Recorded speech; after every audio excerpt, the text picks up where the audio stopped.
하나님 말씀 같이 보겠습니다. 요한복음 20장 19절입니다. 요한복음 20장 19절입니다.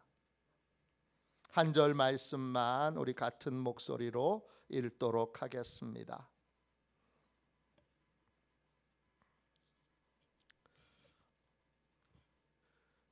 요한복음 20장 19절입니다. 신약 성경책 184쪽입니다. 우리 한 절 말씀을 같은 목소리로 함께 읽겠습니다. 같이 읽습니다. 이날 곧 안식 후 첫날 저녁 때에 제자들이 유대인들을 두려워하여 모인 곳에 문들을 닫았더니 예수께서 오사 가운데 서서 이르시되 너희에게 평강이 있을지어다. 아멘. 주님의 말씀입니다. 늘 주의 평강이 여러분과 함께 하시기를 축원합니다. 우리와 늘 함께 하시는 예수님, 우리와 늘 함께 하시는 예수님, 이런 제목으로 같이 은혜 나누겠습니다. 예수님을 나의 주님으로 영접하고 나를 믿음으로 주님께 맡길 때, 그때부터 주님은 나를 떠나지도 않고 나를 버리지도 않고 나와 늘 함께 하십니다. 인생의 모든 문제는 내가 혼자여서 생깁니다. 나는 문제를 해결할 수 있는 능력이 없습니다. 목사인 저는 성도들의 문제를 해결해 줄 수 없습니다. 그래서 문제가 생긴 성도들과 만날 때나 성도들의 소식을 들을 때 참 무력감을 느낍니다. 그런데 감사한 건 주님이 저와 함께 계십니다. 나는 못하지만 주님은 모든 문제를 해결할 수 있는 능력을 가지고 계신데 그 주님이 나와 함께 계시기에 그분이 해결해 주시고 그분이 치료해 주시고 그분이 바꿔주시고 그분이 구원해 주시기에, 그러니까 저는 걱정할 것도 염려할 것도 없게 됩니다. 오늘 요한복음 20장 19절에 보세요. 제자들이 부활절 저녁에 기도 모임을 갖습니다. 유대교는 안식일의 종교예요.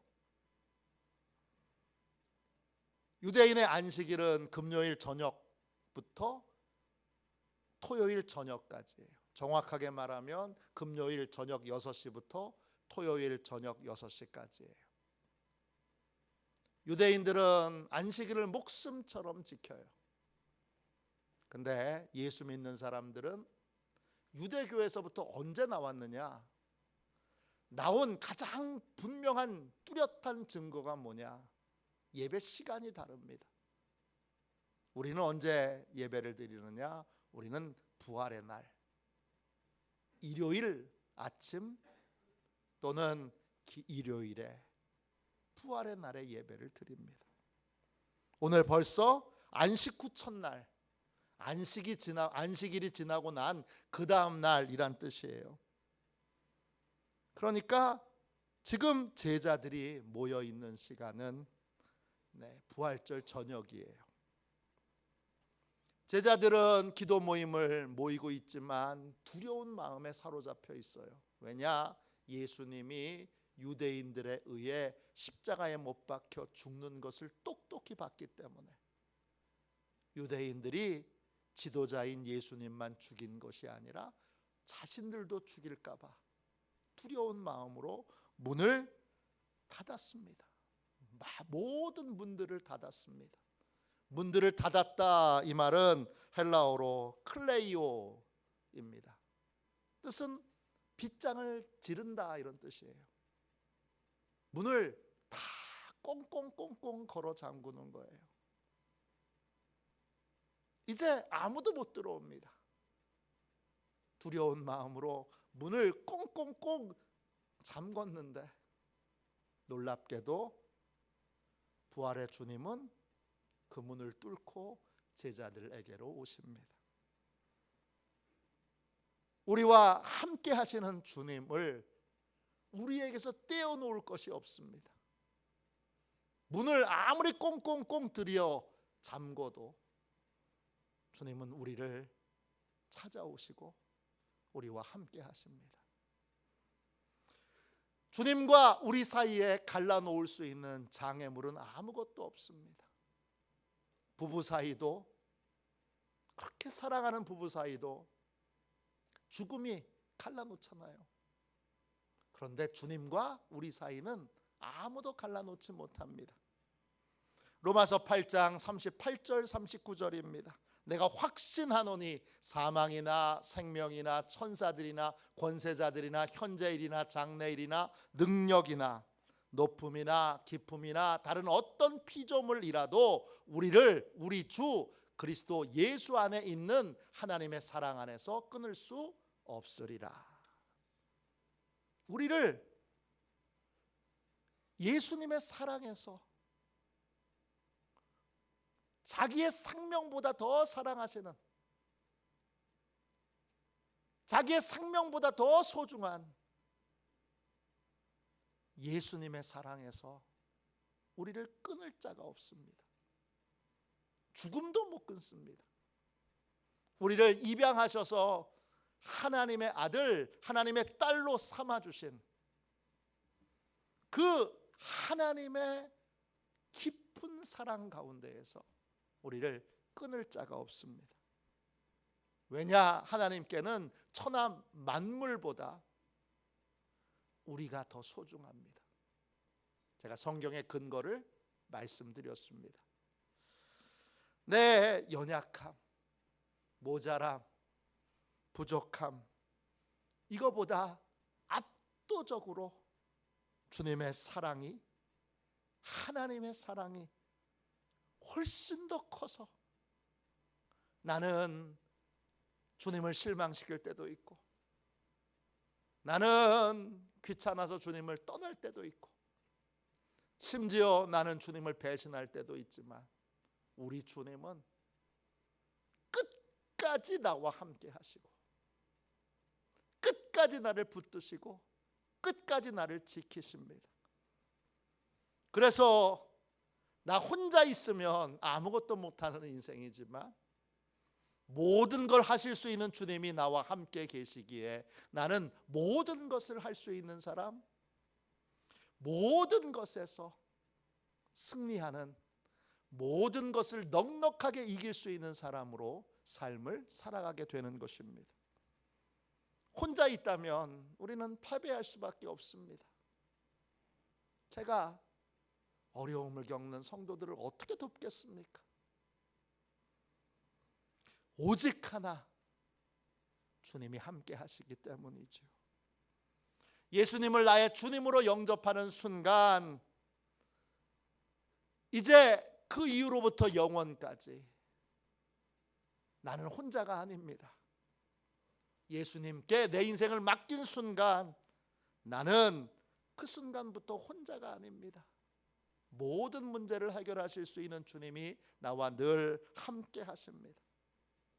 주님이 나와 함께 하시기에 승리할 수밖에 없고, 주님이 함께 하시기에 어려운 많은 문제도 넉넉하게 이길 수 있게 됩니다.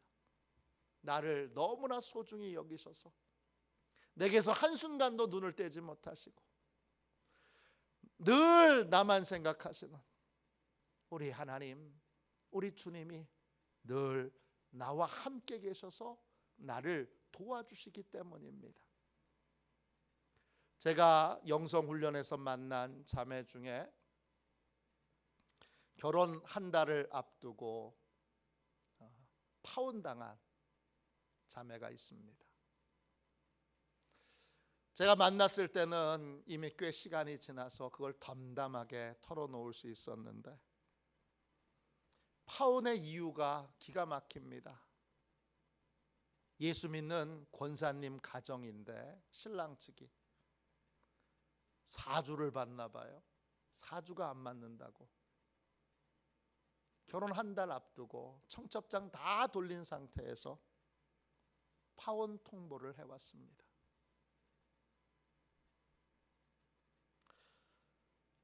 자면은 이건 충격을 받았다고 얘기를 해야 될지 어떻게 설명을 못 하겠습니다.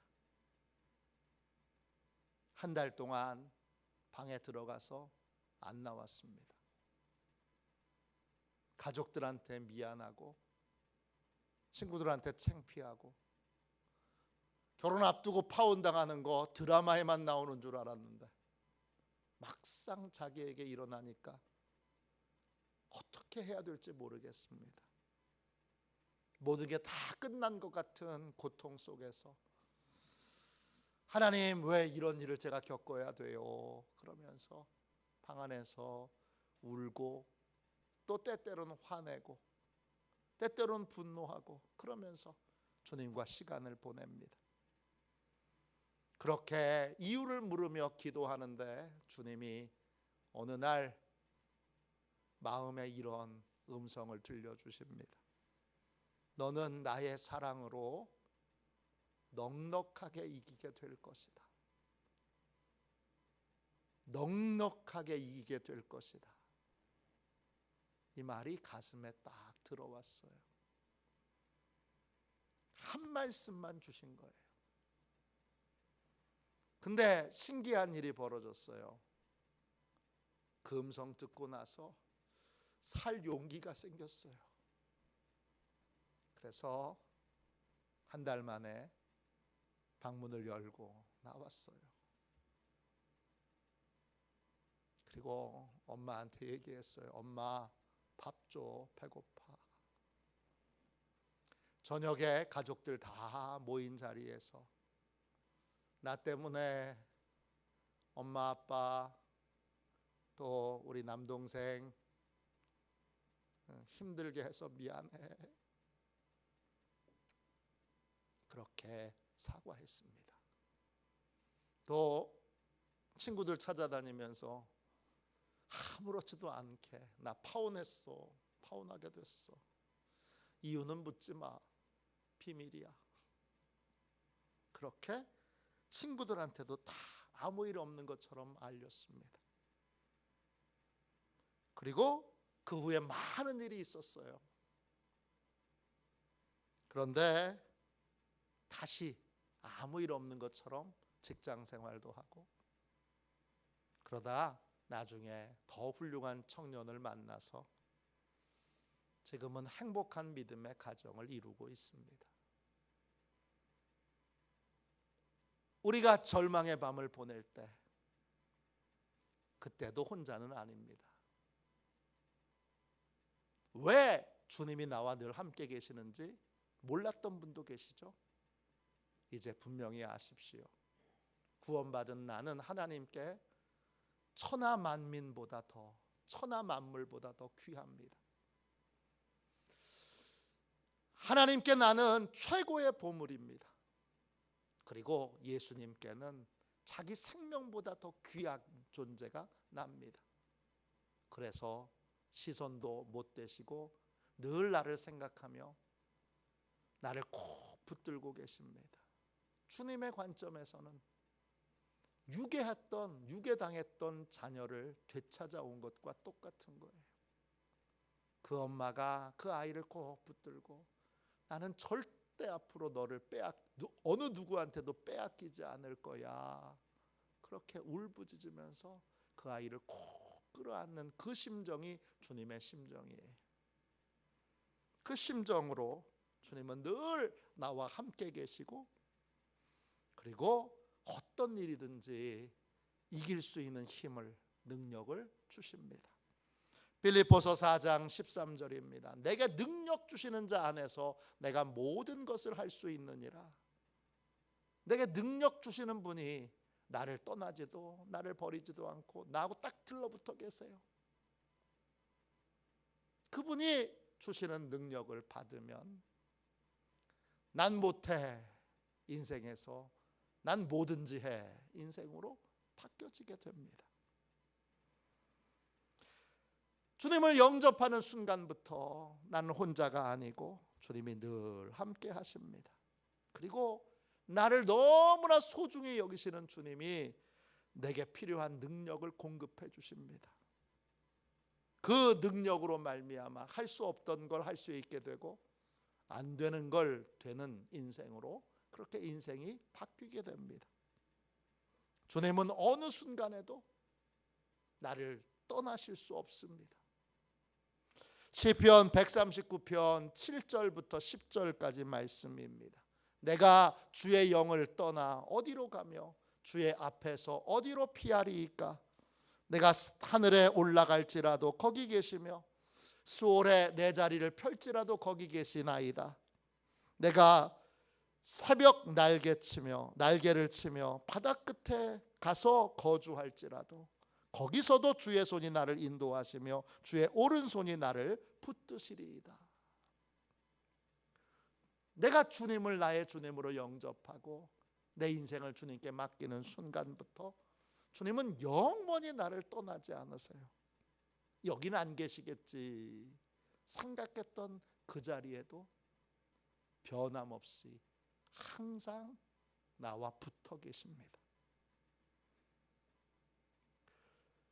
주님께 나를 맡긴 순간 하늘에 올라가서도 거기도 주님이 계시고 또 죽은 자들이 내려가는 곳으로 내려가서 거기 자리를 펼지라도 거기 계시고 그리고 바다 끝에까지 바다의 맨 끝에까지 가 있어도 여기는 안 계시겠지 여기는 못 오시겠지 했는데 거기서도 함께 계셔서 오른손으로 나를 붙들어 나를 인도하시고 또 나를 붙들어 내 인생을 도와주고 계십니다.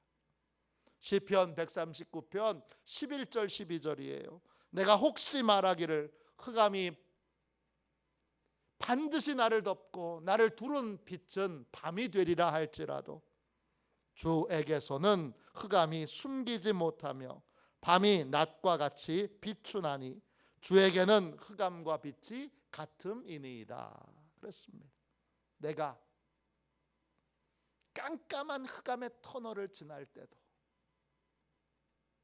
빛이 안 보이는 깜깜한 흑암의 터널을 지날 때도 작은 소망도 보이지 않는 절망의 밤을 통곡으로 보낼 때도 주님은 나와 함께 계셔서 흑암을 낮으로 밤을 빛으로 바꾸십니다. 주님은 흑암 중에도 모든 것이 다 잘 보이는 분이세요. 그래서 얼마든지 내 흑암과 절망을 하나님이 우리 주님이 해결해 주실 수 있습니다. 내가 주님께 나를 맡긴 순간 주님은 영원히 세상 끝날까지 나를 지키시고 보호하십니다. 마태복음 28장 20절입니다. 내가 세상 끝날까지 너희와 항상 함께 있으리라. 항상 함께 있으리라 그러셨습니다. 주님이 나와 함께 하실 수 없는 곳은 없고 주님이 나를 도와주지 못할 곳은 없고 내가 주님께 내 인생을 맡긴 순간 그 순간은 주님이 잃어버린 영혼을 되찾는 순간이고 하나님이 양자를 입양하는 순간이고 그 순간부터 세상 끝날까지 세상 끝나고 나서도 주님은 늘 나와 함께 계십니다. 언제나 나와 함께 계신 주님이 오늘 말씀 보세요. 빗장을 지른 문을 뚫고 제자들에게 나타나셨습니다. 주님은 뭐라고 말씀하셨습니까? 요한복음 20장 19절을 다시 읽겠습니다. 이날 곧 안식 후 첫날 저녁 때에 제자들이 유대인들을 두려워하여 모인 곳에 문들을 닫았더니 예수께서 오사 가운데 서서 이르시되 너희에게 평강이 있을지어다. 가로지른 빗장을 뚫고 오신 주님이 제자들을 보시고 말씀하셨습니다. 너희에게 평강이 있을지어다. 평강은 헬라어로 에이레네입니다. 옛날에 신촌에 가면 기독교 카페가 있었습니다. 그 카페 이름이 에이레네입니다. 무슨 뜻이죠? 하나 되었다는 뜻이에요. 왜 평강이냐? 내가 혼자 있는 게 아니라 주님과 하나 되어 있다는 것이에요. 그래서 마음도 편하고 인생도 편한 것입니다. 이게 평강이에요. 하나 되었다는 뜻이에요. 주님이 너희에게 평강이 있을지어다, 이 말은 무슨 뜻이에요? 나는 너와 제자들과 늘 함께 있었다, 그런 선언이에요. 제자들은 예수님을 배신했지요. 그때도 주님은 제자들을 떠나지 않고 제자들과 함께 있었습니다. 베드로는 3번이나 예수님을 모른다고 부인했습니다. 그때도 주님은 베드로를 떠나지 않고 베드로와 함께 계셨습니다. 제자들은 예수님이 재판 받으실 때 그 재판 받으시는 주님을 내버려 두고 도망쳤습니다. 재판 받는 도중에 제사장의 종들은 예수님의 얼굴을 주먹으로 때렸습니다. 침을 뱉었습니다. 또 종아리를 걷어찼습니다. 그런 수치와 멸시와 조롱을 받고 계시는데도 제자들은 나 몰라, 내 목숨부터 살아야지, 그리고 도망갔습니다. 그때도 주님은 제자들을 떠나지 않고 제자들과 함께 계셨습니다. 주님은 그들에게 평강이 있을지어다 라고 말씀하셨어요. 내가 너희하고 함께 있었다, 이런 의미이면서 그 마음에 주님이 평강이 있을지어다 라고 고백하실 때 그 마음에는 어떤 심령이 있습니까? 내가 너희들이 한 것 함께 다 봤으니 숨길 것도 감출 것도 부끄러워할 것도 없다. 나는 너희들의 행동에 실망하거나 부끄럽게 여기지 않는다. 나는 너희들의 행동에 너희를 향한 나의 사랑을 줄이거나 멈출 생각이 없다. 나는 너희가 나를 배신했어도 변함없이 너희를 사랑할 것이고 너희를 축복할 것이고 너희를 도울 것이다. 적극적으로 도울 것이다. 주님의 평강이 있을지어다, 이 간단한 말 한마디에는 나는 너희들에 대해서 다 잘 알지만 너희들을 향한 사랑, 너희들을 향한 소중히 여김을 줄이거나 바꾸거나 멈출 생각이 없어, 이런 뜻입니다. 주님은 늘 우리와 함께 하시기에 우리에 대해서 모르는 것이 없습니다. 그러니까 주님께 감출 것도 없고 그 다음에 숨길 것도 없습니다. 주님은 우리의 연약함도 아시고 부족함도 아시고 심지어는 우리의 간교함도 아십니다. 그럼에도 불구하고 주님은 한결같은 사랑으로 우리를 사랑하시고 우리와 늘 함께 하십니다. 어느 순간에도 우리가 부족해도 모자라도 주님을 배신해도 주님은 우리를 향한 사랑을 멈추거나 줄일 생각이 조금도 없으십니다. 한결같은 사랑으로, 한결같이 뜨거운 사랑으로 우리의 부족함에 상관없이 뜨거운 사랑으로 우리를 사랑하고 계십니다. 어느 선교사님의 고백입니다. 큰아들을 사정이 생겨서 다른 외국 선교사님께 맡기게 됐어요. 몇 달 지나서 아들이 잘 지내나 궁금해서 선교사님께 물어봤어요. 내 아들 잘 지내? 그랬더니 선교사님이 이렇게 대답하셨어요. 잘하고 있지요. 너무 잘해서 탈이에요. 말이 이상하잖아요. 잘하면 그냥 잘하는 거지. 너무 잘해서 탈인 건 뭐예요? 그래서 물어봤어요. 그러자 선교사님이 이렇게 대답하는 거예요. 그 나이에 누구나 실수하기 마련인데 아들은 작은 실수도 스스로 용납하지 못합니다. 그런 날은 우울해하는데 왜 그러냐고 물으니 아버지의 기대를 실망하게 한 자기를 용서하기 힘들다고 고백했습니다. 나중에 선교사님이 아들을 만날 기회가 있었어요. 공항에서 아들을 만나서 아들에게 이렇게 힘주어 말했어요. 너는 성공했을 때도 분명 내 아들이고 내가 도저히 용서할 수 없을 만큼 실패했거나 죄를 지었거나 돌이킬 수 없는 비참한 지경에 떨어졌거나 기가 막힌 실패를 경험했어도 변함없이 더욱더 내 아들이야. 이 고백을 아들한테 했어요. 그리고 비행기를 타는데 비행기 타서 감사 기도를 드리니까 주님이 속으로 말씀하세요. 너 말 참 잘한다. 네가 네 아들한테 해주었던 그 이야기 내가 너한테 하고 싶은 얘기야. 내가 너한테 하고 싶은 얘기야. 네가 선교사로서 성공했을 때도 내 아들이고 기가 막힌 실패 가운데 빠졌을 때도 더욱더 내 아들이야. 주님이 그렇게 말씀하셨다는 것입니다. 이 고백이 우리와 함께 하시는 주님의 고백입니다.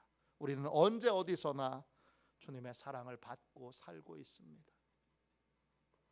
주님의 사랑에서 우리를 끊을 것이 없습니다.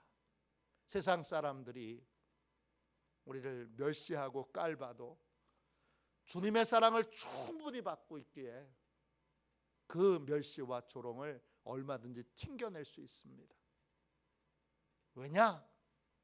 나처럼 주님의 사랑을 많이 받은 사람, 특별히 받은 사람 없습니다. 주님의 사랑을 많이 받은 사람은 다른 사람한테 인정받기 위해 애쓰지 않습니다. 다른 사람이 나를 인정했느냐 인정하지 않았느냐 이거 아무 상관없습니다. 목사님도 어느 다른 집회나 또 다른 교회 가서 설교할 때 그 교회 성도들이 나를 인정하느냐 인정하지 않느냐 또 인정받기 위해서 자기 자랑을 하지 않습니다. 왜냐? 하나님의 사랑을 이미 충분히 받았기 때문입니다. 미국 인디언들은 자녀들이 용감한 사람이 되도록 특별한 훈련을 시킵니다. 성년이 되면 아프리카 숲속에 자녀를 두고 하룻밤을 보내게 됩니다. 야생동물이 있는 아프리카의 밤은 무섭습니다. 바람에 나무가 흔들리는 소리만 들어도 소름이 돋습니다. 여기저기 야생동물의 울부짖는 소리를 들을 때에는 정말 정신을 차릴 수가 없습니다. 이 아들이, 이 소년이 밤새도록 그 두려움에 떨면서 그 기나긴 밤을, 잘 때는 그렇게 짧은데 살 때는 왜 이렇게 긴지 그 기나긴 밤을 두려움에 떨면서 보내고 나서 아침에 동이 딱 텄을 때 이 인디안 소년이 너무나 놀라운 걸 발견하게 됩니다. 자기 뒤에 아버지가 밤을 새워 화살을 당긴 채 우리 아들 누가 공격할까? 우리 아들에게 무슨 문제가 생길까? 밤새도록 지키고 있었던 것입니다. 그게 우리 주님입니다. 주님도 영원히 떠나지 않고 늘 우리하고 딱 붙어서 우리를 지키시고 돕고 계십니다. 1896년도 영국 글래스고 대학교에 86세 된 선교사님이 학생들에게 강연을 했습니다. 이분은 56년간 아프리카에서 선교사로 사역을 했습니다. 이름은 데이비드 리빙스턴. 그는 학생들에게 한 강연의 맨 마지막에 이런 고백을 합니다. 누군가 제게 다른 사고와 언어와 문화를 가진 사람들과 그렇게 오랫동안 함께 살 수 있었던 비결을 묻는다면 비결은 한 가지입니다. 저는 예수님의 한 말씀만 붙들고 의지했습니다. 예수님은 제게 세상 끝날까지 너와 함께 하리라고 말씀하셨습니다. 저는 그 말씀만을 의지했습니다. 감리교를 시작한 존 웨슬리는 임종을 앞두고 팔을 높이 들고 승리의 기쁨을 얼굴에 담고 이렇게 큰 소리로 외쳤습니다. 세상에서 가장 좋은 것은 하나님께서 우리와 함께 하신다는 것이다. 모든 승리의 비결은 여기에 있습니다. 주님은 내가 내 인생을 주님께 맡긴 그 순간부터, 내가 예수님을 나의 주님으로 영접한 순간부터 절대 나를 떠나가지도 버리지도 않으시고 영원히 함께 하십니다. 주님이 함께 하실 수 없는 자리는 없고 주님이 못 도와주시는 자리도 없습니다. 전능하신 주님이 나와 늘 함께 하시기에 나는 모든 일을 할 수 있는 사람이 되고 모든 것을 이길 수 있는 사람이 됩니다. 내 형통과 승리의 비결은 딱 하나입니다. 주님께 나를 맡기고 그리고 나와 함께 계시는, 나와 동행하시는 그 주님을 믿고 신뢰하는 것입니다. 주님은 영원히 나와 함께 하십니다. 나와 함께 하시는 주님과 더불어 모든 일에서 승리하고 모든 일에서 넉넉하게 이길 수 있는 권세 있는 믿음의 삶을 사시기를 주님의 이름으로 축원합니다. 기도하겠습니다. 자비로우신 하나님, 늘 나와 함께 하시는 주님은 내 연약함, 부족함 다 잘 아십니다. 나의 연약함에도 나의 부족함에도 주님은 나에 대한 사랑을 줄이거나 멈추지 않으십니다. 내 부족하고 연약함에도 주님은 한결같이 변함없이 자기 생명보다 나를 더 소중히 여기십니다. 나는 주님께 나를 감추거나 포장할 필요가 없습니다. 잘 될 때도 실패할 때도 주님은 변함없이 나를 한결같이 사랑하시기 때문입니다.